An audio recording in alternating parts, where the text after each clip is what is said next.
amigos, bem-vindos ao Gente que Fala, sempre ao vivo, de meio-dia a 1, pela Rádio Trianon, AM 740 São Paulo, Rádio Universal, AM 810 Santos. Estamos transmitindo pela nossa fanpage, direto do estúdio da Rádio Trianon. Facebook/programa gentequefala.com.br. Estamos também na AltV, www.altv.com.br e TV Guarulhos, canal 20 UHF, canal 3 da NET em Guarulhos. Tanto AltV quanto TV Guarulhos, 11h30 da noite. Acesse nosso blog, conheça nossos colunistas e colaboradores, gentequefala.com.br. O telefone à sua disposição, 3289-3580. E o telefone da nossa produção, 5052-5555. Participando desta edição de Gente que Fala, sociólogo Getúlio Hanashiro. Prazer tê-lo aqui, Hanashiro. Prazer é todo meu, sobretudo participar de um programa com ilustres personalidades. Também conosco, radialista, jornalista Marcos Calazans. Sancopé querido, obrigado pelo convite. E é uma delícia sempre voltar a essa casa cheia de amigos, né? Muito bom tê-lo aqui. Engenheiro, consultor de energia, professor Estélio da Cunha. Zancopé, obrigado por me ter mais uma vez nesse programa aí.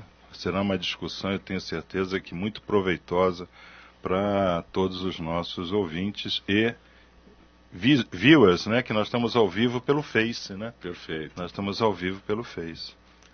Professor, teu currículo é tão intenso, eu prefiro resumir como professor Reinaldo Polito. Prazer sempre muito grande estar com você aqui. Porque você é palestrante, é mestre em comunicação, é isso? Sim. E apesar que... Hoje é uma marca, né? Sim, sim, sim. Mas eu tenho só um foco, só ensino a falar em público, não tenho outra atividade. Falar em público? Falar em público. Por que é tão difícil falar em público? Ainda bem que é difícil, porque senão eu morreria de fome. Depois você precisa explicar melhor. Bom, eu não falo em público, né? Eu falo aqui, ó, reduzido o número de pessoas. Tá?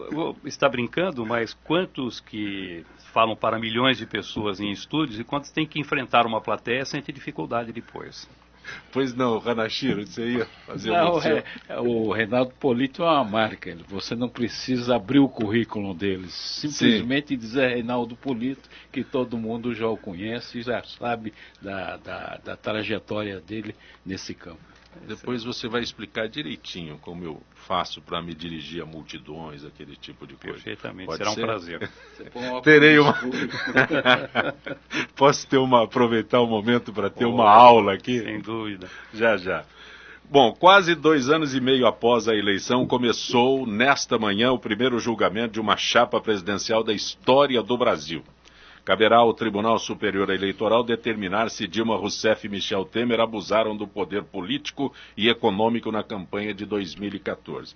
Esta reunião foi encerrada pelo presidente Gilmar Mendes exatamente às 11h12 desta manhã, e o relatório do ministro Herman Benjamin, né, aponta lá pela cassação, mas detalhe é o seguinte: hoje, pela manhã, ele encerrou esta primeira reunião e o que se decidiu? Se decidiu que nada foi decidido, que outras testemunhas serão convocadas, 4 ou 5 testemunhas serão convocadas e um prazo de 5 dias para alegações finais. Portanto, primeiro dia de reunião no Tribunal Superior Eleitoral para determinar se Dilma Rousseff, eu não sei como ela vai ser cassada. Calazans. Você não se conforma, né? Não mesmo. A mulher não é mais nada, por que tá no meio desse rolo? Mas você sabe que todo mundo acho que já esperava, né, o que aconteceu hoje. Talvez não pontualmente o acontecido, mas essa embromação vai continuar mesmo. E para mim, particularmente, eu acho que é melhor, nessa altura do campeonato, o presidente Temer continuar esse ano e pouco que ele tem, do que fazer uma nova eleição com aquela bandidagem que tem no Congresso. Vocês já imaginaram o que pode acontecer? Já está aí, já liquida isso, acaba com essa confusão logo e pronto. E vai ser o que vai acontecer, porque eles vão ficar enrolando, aí ele vai viajar, depois pede vista um, pede vistas outras, e é isso que vai acabar acontecendo. É um show-off para todos nós, pelo menos é o que eu penso. Hanashiro foi o único que teve mandato entre nós aqui, foi vereador, deputado. Como é que analisa uma situação dessa, Hanashiro? Eu acho que uma das reformas imprescindíveis nesse país é a reforma do judiciário. Você pega, quer dizer, um processo dessa natureza levar 2 anos e meio, não é? Causa um transtorno para o país. Aquilo que o Calazans disse é com muita propriedade. Ou seja, se você caçar a chapa Dilma Temer hoje, você cria um reboliço muito grande.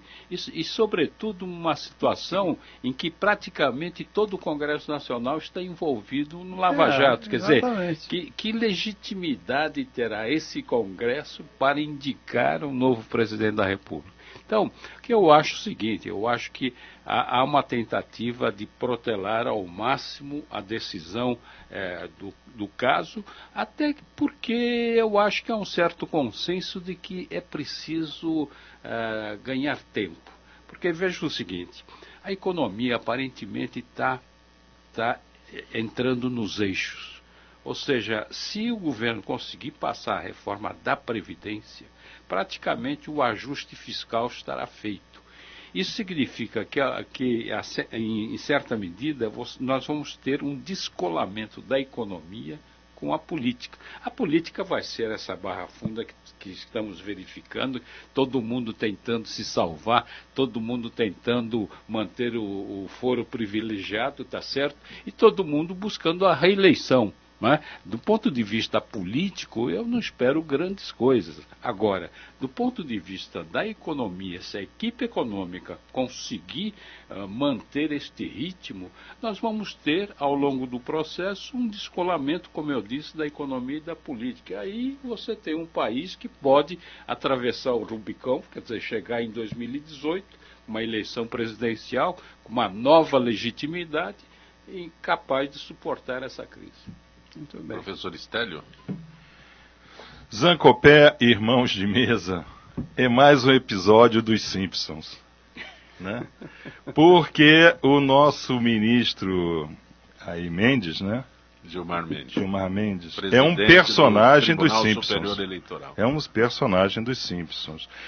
A pessoa que está sendo julgada está em um caixão, né? E o Homer está sentado na plateia lá, que é o Temer, não é isso? Sabe, eu não entendo de como é que é feito os episódios dos Simpsons, mas isso é uma tremenda base para um episódio dos Simpsons. É a minha opinião. Para mim não tem valor nenhum isso daí. Não se julga morto. A Dilma literalmente está morta, o PT está morto. Né? O PT hoje O PT não está sendo julgado aqui, é Dilma e o Temer. É o Dilma, mas o PT está atrás, né? Porque quem é que vai para a rua para dizer se foi isso, a gente faz aquilo, né? Eu acho que é um episódio dos Simpsons que, lamentavelmente, o Brasil está vivendo mais essa perda de tempo social, perda de tempo. Aliás, hoje estão tentando aqui na Paulista uma movimentação. Nós passamos aí vindo para a rádio, já tem lá um grupo de pessoas gritando, fora o Temer, já tem em frente à Fiesp. Reinaldo Polito. São duas questões que eu sempre levanto para mim mesmo. Saindo do Temer, quem nós colocaríamos no lugar agora? Você pode procurar que não vai encontrar nenhum nome que possa fazer essas reformas que estamos precisando. Porque eu acho que o Brasil precisava, no momento, de alguém que não tivesse a preocupação com o populismo e fizesse essas reformas necessárias. Qualquer outro presidente, no lugar dele, talvez não tivesse essas condições. E a outra pergunta que eu faço, que não consigo resposta, o que será que existe de tão importante para o Gilmar Mendes fazer nos Estados Unidos e Portugal que ele tem que ficar esses 20 dias fora do Brasil no momento mais importante? O professor Polito respondeu, foi levar o script para o episódio dos Simpsons. E lógico que o Temer vai chegar até o final, porque um pedido de vistas aí já pode levar por tempo indeterminado a volta e o Temer termina, e ainda bem que termina. Eu acho que com isso nós vamos ter um pouquinho mais de tranquilidade na vida econômica e também na vida política. Ninguém está procurando nesse momento o ideal para o país, porque o Temer não é o ideal. Mas nesse momento é o que a gente tem. Não é? É o que se tem para hoje. Exatamente. É o camarada que está lá. O que temos para o jantar? É mais ou menos isso que se pergunta. Aquele negócio, né? O piloto morre, né? A aeromoça pega o microfone, tem alguém que sabe pilotar? Só teco-teco. Isso aqui é um jumbo, mas vem você. Não é verdade? Perfeito. Não, mas quando o Calazans falou, você não se conforma, realmente, estão julgando a Dilma Rousseff, então ela está fora, ela está fora, aí o Temer não pode ser julgado porque ele tem foro privilegiado. Pois é. Então... E tem mais uma questão, eu pego o currículo do Temer, você vê, é a pessoa mais indicada para estar no lugar que ele está hoje. Com essa crise dos presídios, ninguém melhor do que ele, porque com essa experiência que teve como secretário de Segurança Pública em São Paulo, ele estava no lugar certo. Esses anos todos que ele esteve à frente da Câmara dos Deputados, negociando, articulando, não existe nada, ninguém mais bem preparado para essa articulação do que ele mesmo. Então o que nós precisamos está ali. Além de ter uma mulher muito bonita.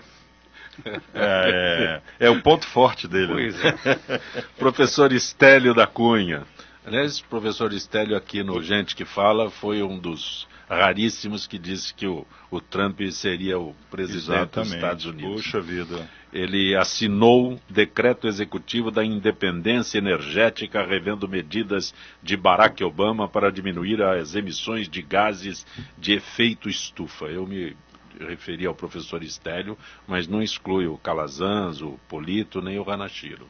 Eles também achavam que era o Trump que queriam ganhar. Não. Eu disse professor Estélio e tal. Eu ganhei uma aposta e falo daqui a pouquinho sobre isso aí. Você também acreditava que o Trump venceria? Ganhei aposta com isso. Quando a gente olha tudo marcado, escrito. Quando a gente olha para o Trump, né, naquele dia no programa aqui, o que eu falei? Eu disse que tudo o que tem no Trump tem na América. Mas nem tudo que tem na América tem no Trump. E o que tem no Trump hoje, que tem na América, é de novo aquele desejo americano de se isolar do resto do mundo. Isso ocorreu na década de 70, naquele período da guerra, o pós-guerra em Yom Kippur, onde teve o embargo do petróleo. A América se fecha, então América e Canadá, a Norte América, no que eles chamaram, eles criaram esse personagem Vulcana, né, esse acróstico, né, Vulcana, que é o World Outside Canada and North America, e eles fizeram uma política, o gasoduto Alasca-Califórnia, que fez, inclusive, muito bem, né, para os Estados Unidos, principalmente para a Califórnia.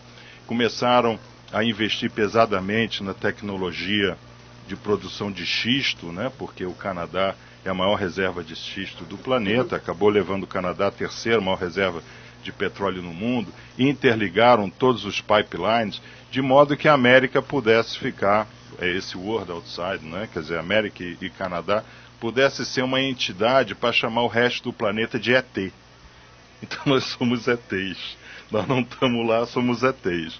E o que o Trump veio? O Trump veio revigorar esse americano que estava dentro de cada americano. Vou construir um muro. Poxa, o sonho do americano o que é? É liberar os americanos. O muro já existe, era aumentar o muro. Existe um trecho lá de muro. Porque quando ele falava, vamos construir um muro, não vamos mais deixar mexicano entrar, né? O que ele queria dizer era isso. Mas o americano ouvia como? Da fronteira lá já tem um muro. Tem. O americano ouviu assim, puxa, ele vai liberar, tira o alvo mexicano aqui. Vai ser legal agora.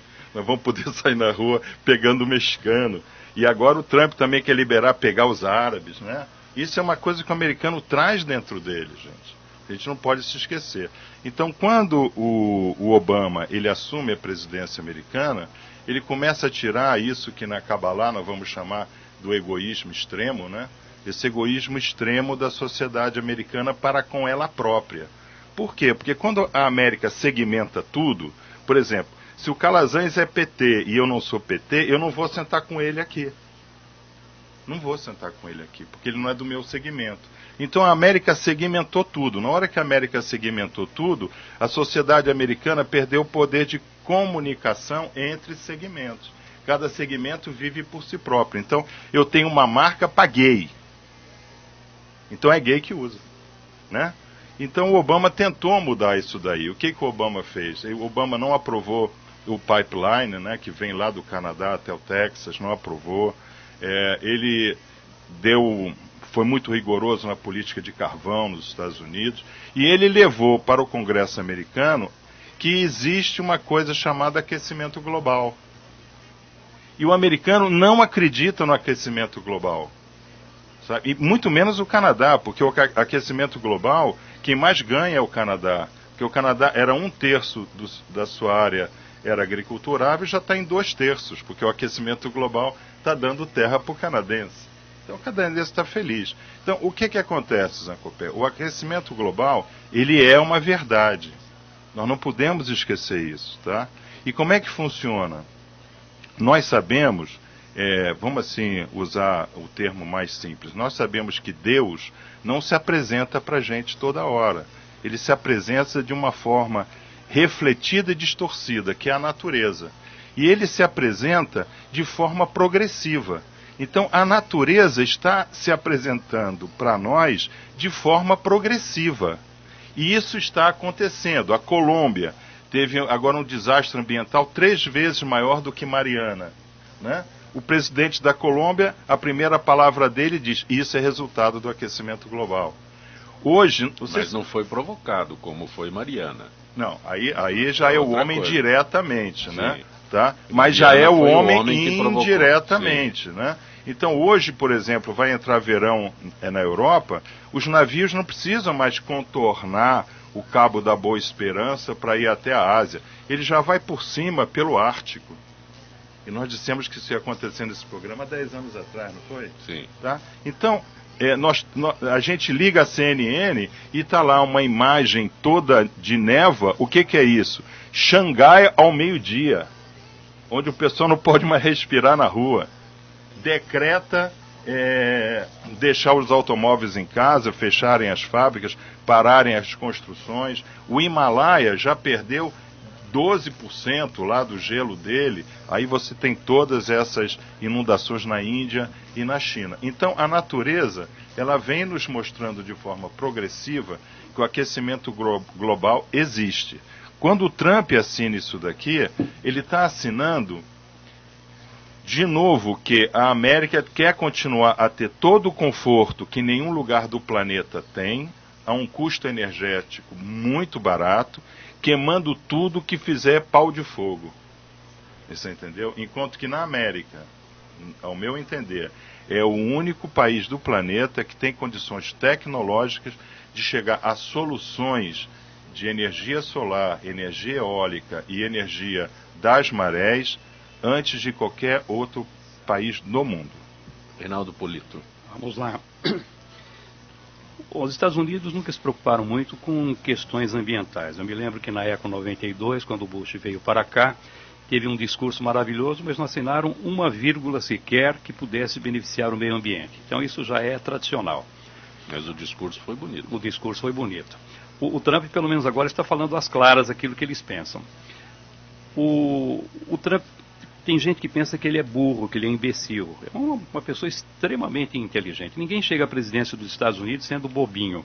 Eu me lembro que uma vez um jornalista disse para o Ulisses Guimarães: por que você não fala isso para o deputado fazer? Ele falou: como fala para o deputado fazer? O deputado não é bobo. Bobo é aquele que perdeu a eleição. Quem ganhou a eleição é tudo esperto que está aí. Então ele auscultou o sentimento do povo americano e disse exatamente aquilo que o americano queria dizer. O que eu percebi ao longo dessa campanha, desde o princípio, foi uma torcida muito grande. Não, esse camarada é louco, esse é um louco, pelo amor de Deus, não pode, esse é um louco. Então não existia uma análise. O primeiro artigo que eu escrevi foi sobre a importância do discurso que sai da curva. E eu comparei o discurso do Trump, que era muito diferente, com o do Enéas Carneiro e do Tiririca. O Enéas teve 1.550.000 votos e o Tiririca teve 1.350.000 votos, que é o sonho de qualquer político. E o Trump foi exatamente nessa onda, saindo da curva. Quando eu fazia análise dos debates da Hillary e do Trump, eu chegava à conclusão que o Trump ganhava. E depois vinha a imprensa toda: não, esse cara maluco dela, dizendo que ele tinha perdido o debate. Não tinha. Por exemplo, no penúltimo debate, a Hillary tinha 2 facas nos dentes em cima da cabeça do Trump. Primeiro, que ele estava sendo acusado de assédio sexual. Isso tinha acontecido há mais de 20 anos. E segundo, que ele estava procurando um jeitinho de não pagar o imposto de renda. E o que fez o Trump de uma forma habilidosa? Pegou 5 mulheres que acusavam o Clinton de assédio, fez uma reunião antes, 1 hora antes do debate, o mundo todo ouviu aquelas acusações, deixou essas mulheres lá na plateia, perto do Clinton. Quando quando a Hillary foi em cima, subconsciente, quando a Hillary foi em cima dele, ele disse o seguinte: olha, a senhora está me acusando de algo que eu não fiz e que dizem ter ocorrido há mais de 20 anos, enquanto que o seu marido está sendo acusado por essas mulheres agora, e eu não vi a senhora movimentar uma vírgula para fazer a defesa dessas mulheres. Bom, neutralizou o ataque aí. Com relação ao imposto de renda, ele falou: se eu puder não pagar imposto de renda legalmente, eu não vou pagar. Agora, não sou eu. Todos os apoiadores da sua campanha agem da mesma forma e a senhora não fala absolutamente nada sobre isso. Neutralizou. Então ele conseguia, de uma forma muito habilidosa, neutralizar. Mas o que aconteceu, Calazans? Eu fazia esse comentário técnico da comunicação do Trump e as pessoas começaram a achar que eu torcia por ele. Aí aproveitei uma oportunidade, que foi a data em que se comemorou o aniversário do discurso de posse do Kennedy. Aí falei um pouquinho sobre aquele discurso dele que foi maravilhoso de posse e disse que jamais os americanos encontraram um orador tão extraordinário quanto o Kennedy, que se você comparasse com o Trump, ele ficava a léguas de distância. E ficaram todos felizes comigo. Rapaz, eu acho que o mundo está passando um momento homogêneo. O mundo está o saco cheio de político. Essa que é a verdade, seja aqui nos Estados Unidos, onde quer que seja. É tanta verdade que o Trump levou essa eleição que ninguém... Eu não passava sequer, mas nem perto de mim, a possibilidade desse camarada aqui, sem dúvida não é inteligente, mas é completamente louco, né? E que acho que não vai terminar, inclusive na minha opinião, não termina o mandato dele nos Estados Unidos, porque é uma justiça, é um mecanismo muito amarrado e acho que ele vai ter graves problemas.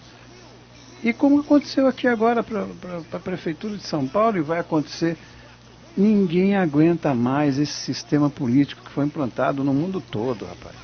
Isso virou... é qualquer coisa.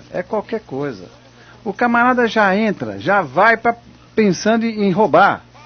Eu estou falando alguma bobagem aqui. Já vai pensando, não tem. São raríssimas as exceções, raríssimas. Então há uma tendência no mundo todo de inverter isso. E aí começa a tropeçar, começa a eleger qualquer coisa também.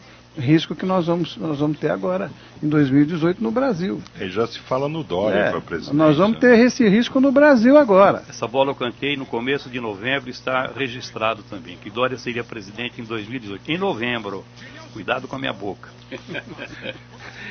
Olha, eu concordo com a análise feita aqui, sobretudo com o que disse o Stélio. Na verdade, o Trump representou a média do pensamento americano, tá certo? Um pensamento, em certa medida, retrógrado, né? Mas, por outro lado, o que eu vejo é o seguinte: as instituições americanas são muito fortes, tá certo? Ele não consegue aprovar coisa que não tenha pé e cabeça, tá certo? Foi o caso do Obamacare. Ele não conseguiu destruir o Obamacare, né?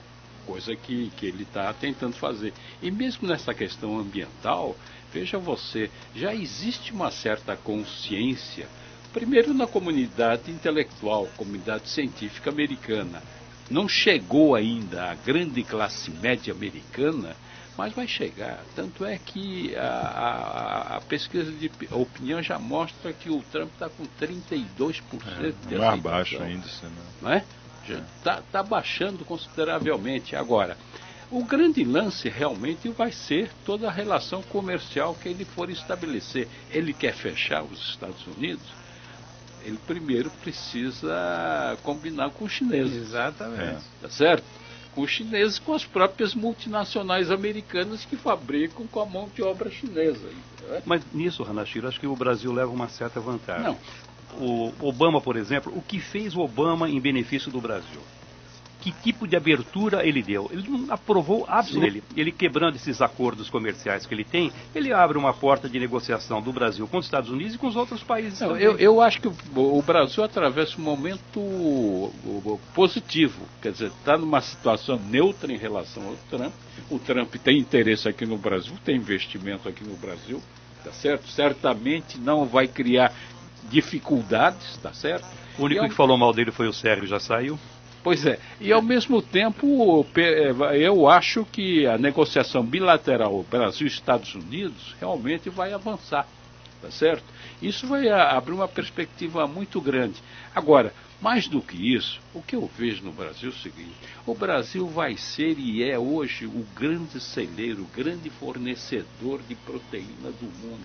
Você acha que houve essa suspensão, por quê? Do embargo da carne? Por quê? Porque, na verdade, não tem país que vende como nós frango, carne bovina, carne suína, tá certo? Tanto que, apesar de tudo, aumentamos em 9% as nossas exportações. Onde é que os japoneses, os chineses, os coreanos vão comprar frango? Vão comprar carne suína? Vão comprar do Haiti? Vão comprar da Sibéria? Não, tá certo? Quer dizer, eu acho que se abre com uma grande perspectiva para o Brasil, no caso dos Estados Unidos, pelos acordos bilaterais que possam ser realizados. E abre o Pacífico. Você está conosco no Gente que Fala. Podemos conversar com a Gisele, Pedro? Não. Então vamos convocar Ricardo Godoy nesta edição de Gente que Fala. Olá, amigos do programa Gente que Fala Eventos. Sejam bem-vindos para mais uma edição especial sobre água. Vamos ouvir a jornalista Vanessa Palazzi entrevistando a doutora Albertina Takeuchi. Sobre a importância desse tão precioso líquido, levando em conta que a água é um bem natural que deve ser preservado a qualquer custo. Doutora Albertina, a senhora não acha que é necessário criar um momento de reflexão, análise e conscientização do uso da água? Com certeza, eu acho que a água, ela é, na verdade, a nossa sobrevivência. Se a própria coisa que falou da questão de quanto que nós somos água no nosso corpo, e quero lembrar uma coisa, na gravidez é fundamental, porque a infecção urinária, 50% das infecções urinárias que as mulheres têm são na gravidez. E a gravidez causa, por falta muitas vezes de água, que essas mulheres não tomam, que seguram inadequadamente a urina, então dá partos prematuros e dificuldades no parto. Então, seria isso. Muitas mulheres, depois da terceira idade, ou na adolescência da terceira idade, têm infecções urinárias. E a questão de tomar muito líquido. Então, para a mulher, em todas as idades, é fundamental a água. Mas só lembrando essa parte médica, agora, realmente, a água hidrata a pele. Não precisa de tantos cremes para fora, porque não adianta repor aquilo que você não tem. Então, se você repõe água, é muito maior do que a reposição hormonal, que está todo mundo alucinado. Existe um horário correto para se ingerir água? É melhor durante a manhã, ou antes do almoço, ou durante as refeições? Tem aquela... A gente ouve falar que pode dilatar o estômago. Tem essa questão ou não? Eu acho que 3 litros, 2 litros de água tem que ser a todo momento. Então não importa mais se é antes ou depois. O pessoal se preocupa tanto de comer tantos carboidratos, depois falar água depois do almoço, encher o estômago. O que enche o estômago é um monte de farinha, um monte de chocolate. Agora, se você toma uma dieta adequada, com verduras, frutas, tomar água antes ou depois, quer dizer, realmente, eu acho que nós somos vítimas hoje da indústria do consumo, realmente. Então, que tem criança que nunca pôs água na boca e vive tomando refrigerante, todos os tipos, né? Então, eu acho que realmente o que discutindo a questão do exemplo. É este recado que nós aqui do programa Gente que Fala queremos deixar para vocês, aos nossos ouvintes, espectadores. Muito obrigado pela atenção. Encerramos mais uma edição desse evento que tem o patrocínio da Sabesp. A gente se encontra no próximo programa. Nosso contato com a Gisele Souza, do setor de eventos da FIPESP. Gisele, boa tarde. Boa tarde, Zancopé. Gisele, de novo, reforma da Previdência. O relator disse que pontos mais polêmicos devem ser alterados, já que para o ministro Henrique Meirelles a Previdência brasileira é mais generosa do que a maioria dos países da Europa. E quais seriam os pontos mais polêmicos que necessitariam de alterações? O relator da Previdência Social, o deputado Arthur de Oliveira Maia, do PPS Bahia, disse na quinta-feira, 30, que pretende apresentar seu parecer na semana que vem, mas que antes vai ouvir separadamente as bancadas de cada partido da Câmara. Ele não quis adiantar pontos de mudança, mas listou os itens mais polêmicos. O tempo inteiro eu tenho dito que os 5 pontos que são realmente mais demandados nessa reforma são o trabalhador rural, a questão das regras de transição, a questão da não acumulação de pensões e aposentadorias e a questão do BPC, benefício de prestação continuada, que realmente é um assunto muito ventilado, e as aposentadorias especiais. Então, obviamente que todos estes pontos são suscetíveis de mudanças, argumentou Arthur Maia. Mas, Gisele, quando foi a última audiência pública? A comissão especial realizou na quinta-feira, dia 30, a sua última audiência pública, desta vez com o ministro da Fazenda, Henrique Meirelles, que buscou mostrar que a Previdência brasileira seria generosa em relação à de outros países. Meirelles afirmou que os gastos com a Previdência no Brasil são comparáveis aos da Alemanha e da França, mas a população idosa seria bem menor aqui. A média das aposentadorias é de 76% do valor do salário das pessoas que se aposentaram. Se nós compararmos aqui com a maior parte dos países, e aqui estão os países europeus que têm uma previdência claramente generosa. A média é 56% versus 76% no Brasil. Só um país da Europa tem uma média maior que o Brasil, que é Luxemburgo. É um país pequeno, uma cidade, um centro financeiro muito rico. Já que citamos o ministro da Fazenda, Henrique Meirelles, como ele vê o benefício assistencial brasileiro?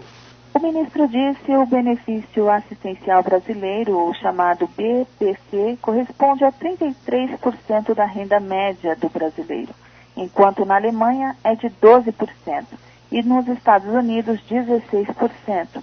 Também a média de idade da aposentadoria do homem no Brasil seria de 59 anos e meio, enquanto nos países desenvolvidos a média seria de 64 anos. Bom, ele é banqueiro. Como ele se refere ao servidor público? Meirelles atacou os valores de aposentadoria dos servidores públicos e disse que a reforma vai atingir privilégios que não vai mudar a situação do trabalhador de baixa renda.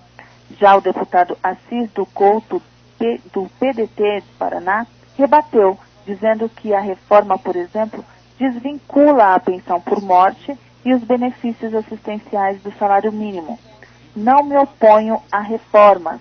Acho que reformas são necessárias, mas o que está colocando em pauta pela PEC 287 não é uma reforma, é uma mudança completa de conceito.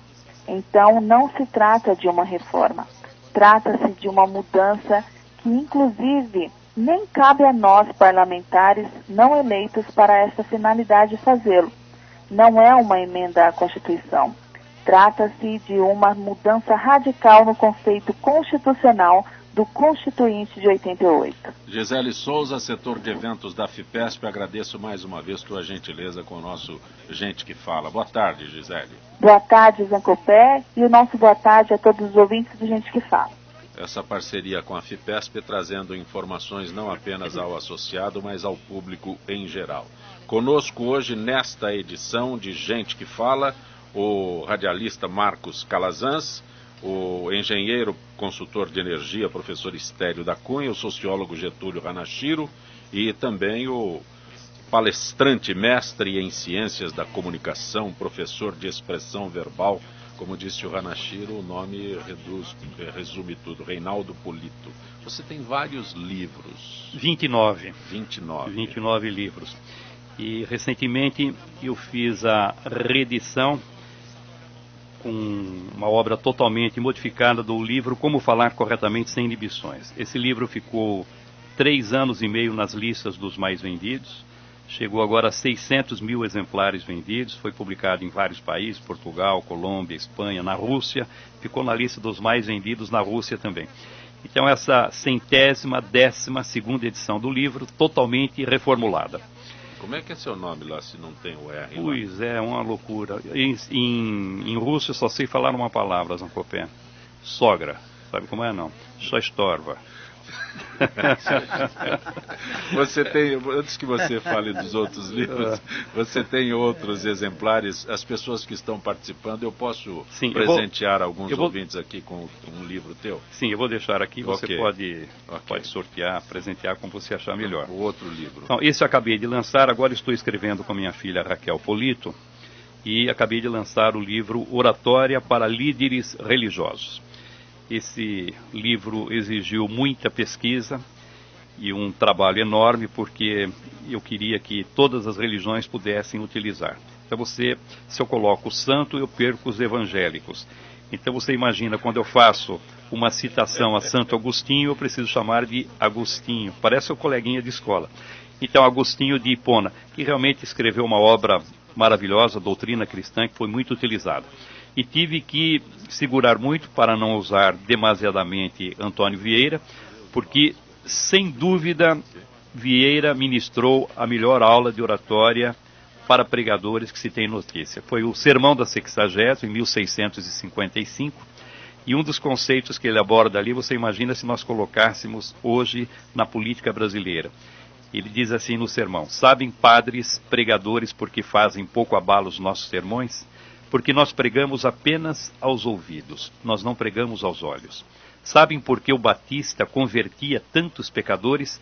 Porque assim como as suas palavras pregavam aos ouvidos, o seu exemplo pregava aos olhos. Olha que maravilhoso isso, 1655, você traz para os dias de hoje fazer uma pesquisa profunda nos grandes pregadores da história mundial, um deles Spurgeon, Charles Spurgeon, que pregou no final dos anos 1800, e ele pregava num local chamado Tabernáculo, lá em Londres, para 6.000 pessoas todos os domingos. Ah, mas pregar para 6.000 pessoas, estamos falando no final dos anos 1800, e não existia microfone naquela. Você imagina pregar para 6.000 pessoas sem microfone. E as pregações do Spurgeon eram tão extraordinárias que chegava no final ele pedia para que os fiéis não voltassem no domingo seguinte para que outros pudessem assistir. Então tudo isso está no livro, mostrando qual a técnica de cada um desses grandes pregadores religiosos. E lancei também, junto com a minha filha Raquel Polito, o livro 29 Minutos para Falar Bem em Público. Esse livro tem a ousadia de ensinar uma pessoa a falar em público em 29 minutos. É o que as pessoas desejam. Se eu ler isso daí em 29 minutos, eu falo bem. Fala bem em público. Porque isso aqui é o manual que todo mundo quer. Ele vai ter que fazer uma apresentação rapidamente. Como é que ele faz? No final de cada capítulo, eu coloco a essência do capítulo com o título de para ler em menos de 1 minuto. São 29 capítulos, você conseguiria ler em 29 minutos. Mas eu vou também pegando o leitor pela mão. Por exemplo, no Copé você vai fazer uma apresentação. Vai utilizar recursos visuais, audiovisuais? Não. Então deixa esse capítulo do lado. Você tem que conversar com as pessoas para fechar algum negócio antes ou depois? Não. Deixa esse capítulo do lado. Você está muito apurado com o tempo, você não tem tempo, vai fazer a apresentação daqui a pouquinho, pule essas considerações iniciais e vá até o último parágrafo, porque ali tem a essência do que você vai precisar. Então, rapidamente a pessoa vai aprender aquilo que for preciso para que ela faça bem uma apresentação rapidamente. Então, a editora Sextante, 29 minutos para falar bem em público. É lógico que o Hanashiro, o Stélio, o Calazans, né? São pessoas que não têm problemas em comunicação. Mas eu me cito sempre como exemplo. Se eu tivesse problemas de sair do estúdio e encarar o público que está aqui na Avenida Paulista, como é que eu consigo superar isso? Olha, e não só quem tem problema, quem não tem problema também. Eu recebi como aluno o Roberto Jefferson, que foi um dos alunos que mais me deram prestígio. E o Roberto Jefferson... Antes ou depois do mensalão? Não, foi depois do mensalão. Ele precisava se comunicar mesmo. Antes de ser preso. E quando ele apareceu, eu falei: Roberto, você é referência, você é o cara, todo mundo quer aprender a falar com você. O que é que você está fazendo aqui? Ele falou: olha, Polito, você ministra curso de oratória há 40 anos. Eu tenho certeza que você vai ter alguma coisa para me ensinar, porque eu nunca estudei objetivamente o assunto. E ele gostou tanto que mandou para a escola também a filha dele, a Cristiane Brasil, por sinal ela fez o curso 3 vezes, hoje deputada aí. A Carol Nakamura, por exemplo, que está há 15 anos no programa do Faustão, com toda a experiência dela, foi lá fazer o curso também. Então, as técnicas servem para quem tem problema e para quem não tem problema também. Se eu pudesse ser meu aluno, eu gostaria de ser meu aluno. Eu tenho certeza que eu aprenderia um pouco Parabéns, com a minha orientação. Parabéns. Essa colocação é maravilhosa. Mas eu posso presentear os ouvintes com esses livros, né? Fique à vontade. Como falar corretamente sem inibições, se bem que esse daqui, o outro, Oratória para Líderes Religiosos, só se o Calazans for fundar a igreja, vai fundar mesmo, Calazans? Você não aceitou, sei lá, o bispo do negócio? Mas é impressionante como muitas pessoas que não se dedicam à religião estão comprando o livro porque querem aprender como os pregadores desenvolveram a sua comunicação. E o outro é 29 minutos para falar bem em público, do Reinaldo Polito, e parceria aqui com a Raquel, a sua filha Raquel Polito. Algumas perguntas aqui, antes o registro. A Flávia Carvalho, que nos acompanha, incentiva e divulga o Gente que Fala, ela participa no Facebook do Viciadas em Crochê. Ontem eu falei incorretamente, é Viciadas em Crochê. São 240 mil participantes e a Flávia todos os dias coloca lá, ela compartilha o nosso Gente que Fala com as Viciadas em Crochê. De ponto em ponto vamos chegando aí. Boa. Calazans, Marcos de Pinheiros pergunta a você o que pode fazer o cidadão paulista ter mais segurança pública. Ô, Xará, a coisa está complicada, hein? A coisa está difícil mesmo. Eu não sei te responder o que mais pode ser feito ou o que pode ser feito. O que eu sei é o seguinte, que quase nada está sendo feito. E a coisa está um horror. Hoje mesmo eu recebi que nada é feito, nada é feito. Eu recebi um WhatsApp, uma gravação, inclusive, de uma pessoa amiga de uma amiga, dizendo o seguinte, que foi sequestrada com o marido ontem. Sabe, filho chega tarde em casa, depois das 11, você já fica apavorado, não é? Você já fica apavorado, não vê a hora de chegar, enfim, tá muito traumatizada a cidade de São Paulo, não é só São Paulo, acho que é o Brasil inteiro. O Rio, né? O Rio, então, nem se fala. Eu não sei te responder, meu querido amigo, não sei mesmo, estou no mesmo barco que você. O Zé Carlos da Lapa, Getúlio, uma pergunta inédita. Quantos quilômetros de metrô foram construídos e colocados em operação em São Paulo nos últimos anos? O Zé Carlos da Lapa se apoderou da pergunta do Jaime do Jardim Bonfilioli. Olha, em torno de 80 quilômetros. Na verdade, eu venho, toda vez que vem essa pergunta, eu coloco também a seguinte resposta. Quer dizer, se São Paulo não tiver pelo menos 200 quilômetros de metrô, qualquer outra solução é realmente paliativa, tá certo? Agora, 200 quilômetros de metrô para uma cidade como São Paulo, um estado como São Paulo, isso é viável. O que eu vejo é que a falta de vontade política para realmente implantar essa quantidade de linhas de metrô. Porque você tem o mecanismo da PPP, né? Parceria público e privado. Você tem outros mecanismos. Nessa linha que exatamente. Vai do Butantã, mas a Praça por que o governo não avança mais nisso? E é uma beleza. Entendeu? É uma beleza, é completamente diferente das outras. A linha amarela é ótima. Quer dizer, nós chegamos muito tardiamente em todo o processo de PPP, em todo o processo de privatização. Tivemos vergonha disso. E no momento que sobra dinheiro no mundo, né? Exatamente, e agora nós sofremos com isso, ou seja, nós temos que implantar a curto prazo pelo menos 200 quilômetros de metrô. Esse aí trecho pode... que está em construção, que vai para a Zona Sul ali, que interliga aquele trecho que foi feito ligando nada a lugar nenhum, lá no terminal Morumbi, Capelinha, lá, vai para Santo Amaro, termina em lugar nenhum. Agora estão fazendo uma ligação, se não me engano, da Santa Cruz até... Sim, isso vai terminar. Isso é um projeto antigo que vai pela Avenida Ibirapuera, por trás da Avenida Ibirapuera, liga Santa Cruz, a estação Santa Cruz Metrô, e vai até Largo 13, lá onde Largo 13, depois vai para Capão Redondo. Aí é a sequência. Exatamente. Né? Quer dizer, essa linha está há mais de 20 anos projetada. Tá certo? Então nós temos que terminar isso. Termina às vésperas da eleição do ano que vem, será? Você pega essa ligação Morumbi-Aeroporto, que era para ser inaugurada para a Copa, tá certo?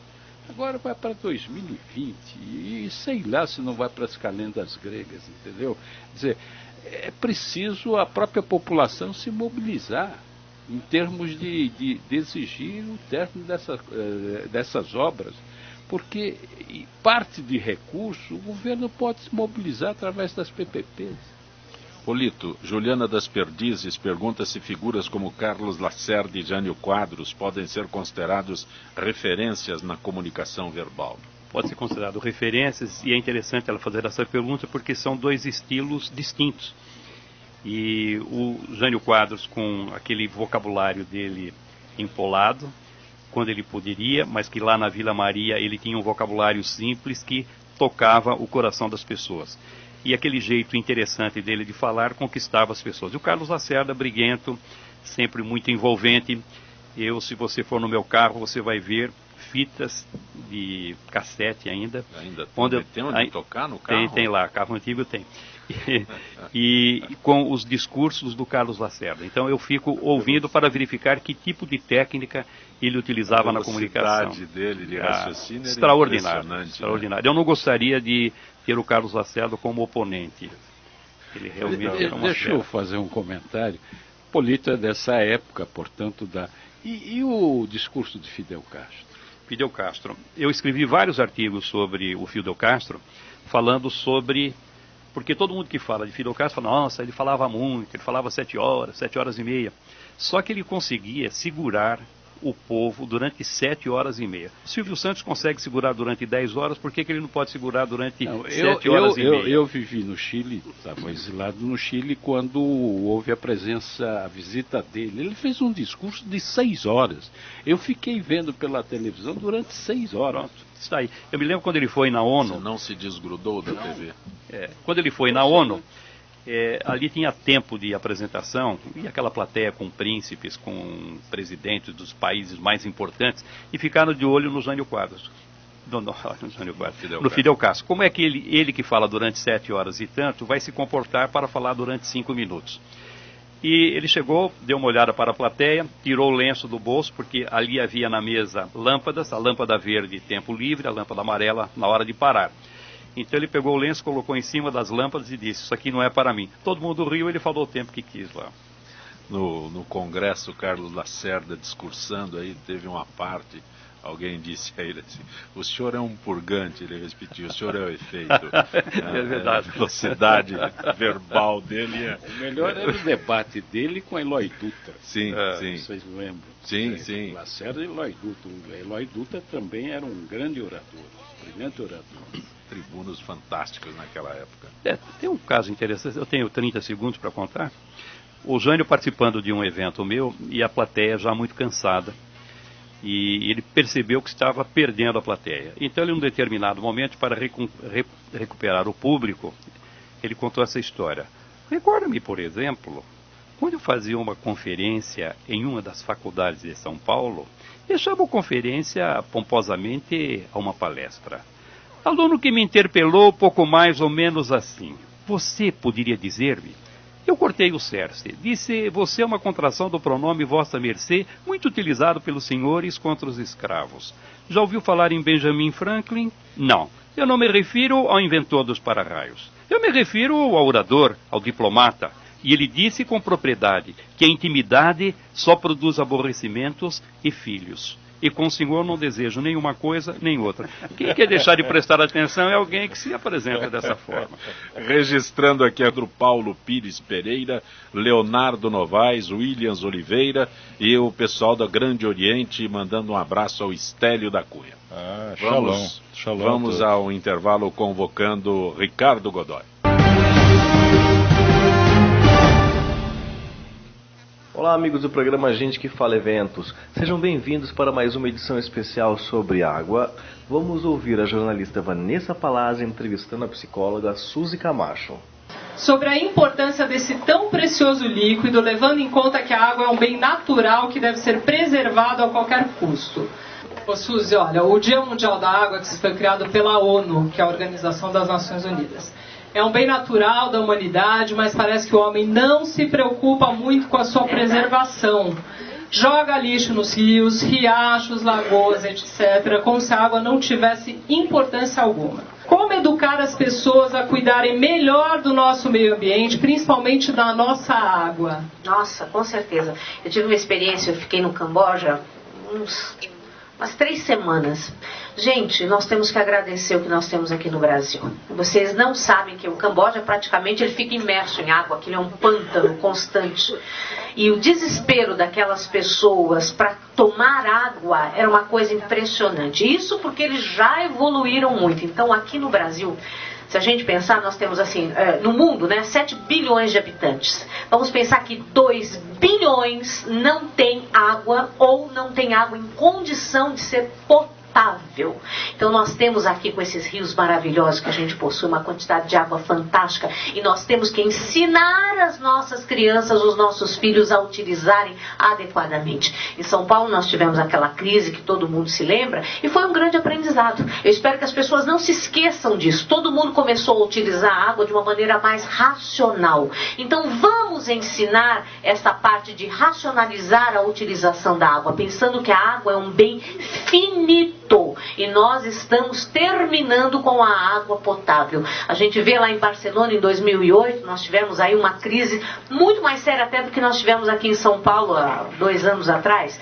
Então a gente tem que cair nesta realidade de que a água é um bem finito e que cabe a cada um de nós utilizar de maneira adequada. Cuidado com essa questão de escovar os dentes deixando a torneira aberta, lavar a cabeça com o chuveiro lá, sabe, desperdiçando água, reutilizar a água que nós usamos para lavar a louça, para lavar enfim, a roupa. Vamos reutilizar, vamos usar a água como sendo um bem finito, tá? E vamos assistir também documentários a respeito disso. Tem tantos documentários interessantes que mostram como nós temos que utilizar a água de maneira devida. Vamos aproveitar e fazer isso para que as gerações futuras possam ter uma qualidade de vida. É este recado que nós aqui do programa Gente que Fala queremos deixar para vocês, aos nossos ouvintes, espectadores. Muito obrigado pela atenção. Encerramos mais uma edição desse evento que tem o patrocínio da Sabesp. A gente se encontra no próximo programa. Professor Estélio, Jaime do Jardim Bom Filhole. Grande amigo Jaime. 1 minuto para você dizer a ele como o Brasil expandirá suas necessárias estratégicas fronteiras agrícolas sem desmatamento. Isso existe técnicas para isso, né? O grande problema nosso do desmatamento, por exemplo, da região amazônica, né? A Amazônia como um todo, né? Que nós estamos destruindo os famosos rios aéreos, né? Existem rios aéreos, quer dizer, a floresta amazônica, as suas raízes retiram a água da bacia subamazônica, né, que está por debaixo do rio Amazonas, e as folhas elevam essa água pela evaporação e os ventos trazem esses rios aéreos aqui para nós. Interessante isso, né? O que acontece é que lá eles pegam 2 tratores Caterpillar, botam a corrente e saem arrancando tudo. Então não é assim que se faz. Então você pode se desmatar, você pode ter a floresta e você ao mesmo tempo pode ter regiões, ou seja, oásis para plantações de cereais, principalmente soja, né? E para o gado. Estélio, é muito bom tê-lo aqui no nosso Gente que Fala. Agradeço a Obrigado, irmão Sacopé, grande amigo, pela oportunidade de eu ter estado aqui com o secretário, com o professor Polito, com o Calazans, que não fazia programa já tinha algum tempo. É verdade. Ele, sabe? Então, obrigado pela oportunidade. Louvado seja Deus por isso. Calazans, um grande abraço, Calazans. Obrigado, viu, Zanca? Muito obrigado, um grande abraço e obrigado pela oportunidade. Getúlio Hanashiro. Grande abraço, Zancopé. Foi um prazer rever os companheiros da mesa, sobretudo aquelas pessoas que marcaram a nossa passagem por aqui. Polito, teus livros, um para o Ricardo da Bela Vista, o outro da Fernanda de Moema e a Maria do Socorro da Vila Guilherme. O Pedro vai entrar em contato com essas pessoas para que eles recebam. Vou deixar autografado já para eles. Agradeço tua gentileza. Prazer enorme, espero que você convide mais vezes para estar aqui e aproveitar para deixar as redes sociais, que é uma forma de manter contato com aqueles que se interessam pela comunicação. Instagram eu posto todo dia uma dica de comunicação, Reinaldo _Polito, e o nosso site, que não tem senha para entrar, www.polito.com.br. Muito obrigado. Pelo site eu aprendo a falar também? Ali eu tenho 800 artigos ensinando sobre comunicação, tenho diversos testes para que a pessoa meça a capacidade de comunicação dela e várias dicas pontuais. Você Aprende, faz cursos com frequência? Tem Sim. algum marcado, próximo? Em maio começa o nosso curso regular, é um curso em 12 semanas, uma aula por semana, temos turmas de segunda, terça, quarta à noite ou sábado pela manhã. E o trabalho que eu mais faço são os alunos particulares. São 6 horas, 2 sessões de 3 horas. As técnicas são diferentes para as pessoas? Cada pessoa tem uma forma de reagir, um perfil? Eu não imponho nenhuma técnica de fora para dentro. Isso seria o pior de todos os equívocos. O que eu faço é verificar que tipo de técnica essa pessoa possui, o que ela desenvolveu como potencial de comunicação, e ela vai desenvolver a própria técnica de comunicação, de tal maneira que ela possa aprimorar sem mudar o jeito de ser dela, porque a naturalidade é a melhor de todas as técnicas. Grato por ter vindo ao nosso Gente que Fala. Um prazer, obrigado. Direção-geral do jornalista Fausto Camunha, diretora de produção Zenilda Salvato, redação Pedro Schiavon, produção cultural Ricardo Godoy, na rádio Trianon, Benebene, Cléo Rodrigues, Neildo Neres, Ricardo Valim e Sérgio Souza, na direção da TV Guarulhos Fernando Mauro, na direção da UTV Alberto Luquete, na técnica James Eduardo, Paulo Afonso e Iago Matsumoto. Estaremos de volta amanhã, meio-dia. Gratos, até lá.